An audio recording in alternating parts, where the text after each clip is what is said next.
तो फ्रेंड, आज की वीडियो सीरीज़ में हम डिस्कस करने वाले हैं जो भी हम इंप्रूवमेंट कर रहे थे सॉफ्टवेयर को डेवलप करने के लिए। उसमें हमारा थर्ड पॉइंट था इंप्रूविंग द टीम इफेक्टिवनेस, यानी जो भी टीम है उसके इफेक्टिवनेस को इंप्रूव करके किस तरीके से हम चीज़ों को इंप्रूव कर सकते हैं, रिड्यूस कर सकते हैं जो भी इकोनॉमिक होता है उसको और कॉस्ट को।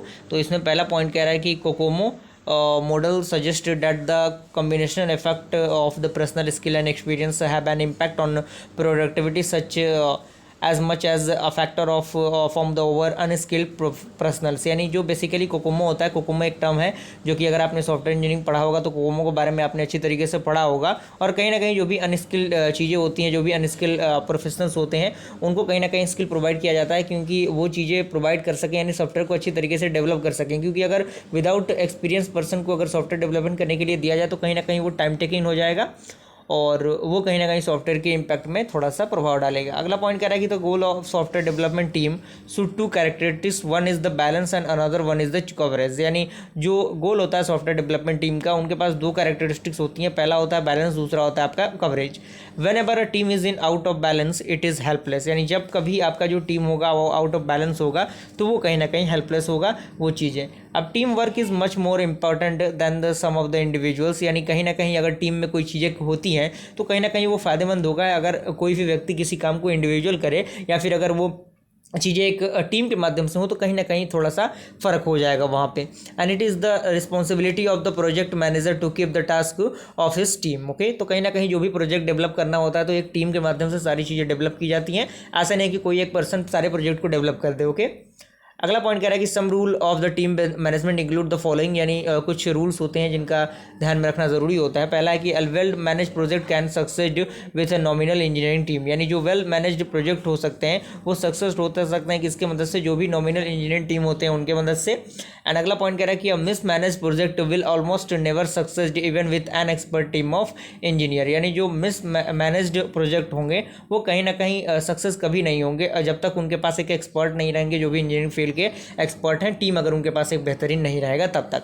अगला पॉइंट कह रहा है कि well architecture system can be build by a nominal team of the software builder. यानी जो वेल आर्किटेक्चर सिस्टम हो सकते हैं उनको हम बिल्ड कर सकते हैं कहीं ना कहीं एक बेहतरीन टीम की मदद से, जो भी सॉफ्टवेयर बिल्ड में मदद करते हैं। एंड अगला पॉइंट कह रहा है कि poorly architecture system will have the difficult even with the expert team of builder. यानी जो भी आपके आर्किटेक्चर्स होते हैं अगर जब तक उनके पास पुअर आर्किटेक्चर सिस्टम रहेगा तब तक वो चीज़ें डेवलप नहीं हो सकती। अब इसी में आता है आपका एक बोहेम स्टाफिंग प्रिंसिपल जो कि काफ़ी इंपॉर्टेंट है और इसमें 5 पॉइंट्स मिलते हैं। यानी Boehm's 5 principle to staffing for the software project are, जिसमें सबसे पहला आपका आता है the principle of top talent use better and fewer people. Okay, and second आपका है कि the principle of job matching, यानी fit the task to the skills and motivation of the people available. यानी जो भी आपके पीपल अवेलेबल हैं उस चीज़ के लिए तो कहीं ना कहीं उनके लिए उन चीज़ों को टास्क के अकॉर्डिंग कैरी करना। एंड थर्ड आपका है the principle of career the progression, यानी helping those people to self actualize which makes an organization in a progression and best in the long time. And आपका fourth आता है the principle of team balance. तो team balance का principle यानी select the people who will balance and go with one another. यानी जो भी चीज़ें हैं उनको बैलेंस करना, सेलेक्ट करना पीपल को, और जो उस चीज़ के अकॉर्डिंग है उनको मतलब फाइंड आउट करना। अगला है the principle of phase out, यानी keeping the misfit on the team and does not benefit anyone. Okay, तो यहाँ तक है। और कुछ इंपॉर्टेंट प्रोजेक्ट मैनेजर स्किल्स होते हैं जो कि इसी के अंदर आते हैं। तो the following some qualities of the software manager should have.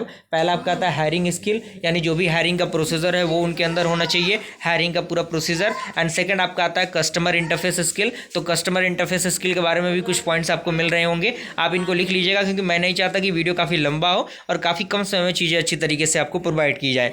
अगला आपका है डिसीजन मेकिंग स्किल। कहीं ना कहीं जो भी अगर टीम में काम होगा तो वहाँ पर डिसीजन वाली चीज़ें आएंगी, ग्रुप डिस्कशन होगा और वहाँ पर अगर सारी चीज़ें रहेंगी तो टीम बिल्डिंग स्किल तो होगा ही होगा। और अगला आपका आता है सेलिंग स्किल, यानी किस तरीके से सॉफ्टवेयर को सेल करना है, क्या उनका प्रोसीजर होना चाहिए, ये सारी चीज़ें इनके अंदर आती हैं। तो यहाँ तक मुझे पूरी उम्मीद है कि सारी चीज़ें क्लियर हो गई होंगी। वीडियो पसंद है वीडियो को लाइक ज़रूर कीजिएगा। मिलते हैं ऐसे इंटरेस्टिंग वीडियो के साथ, तब तक के लिए थैंक यू।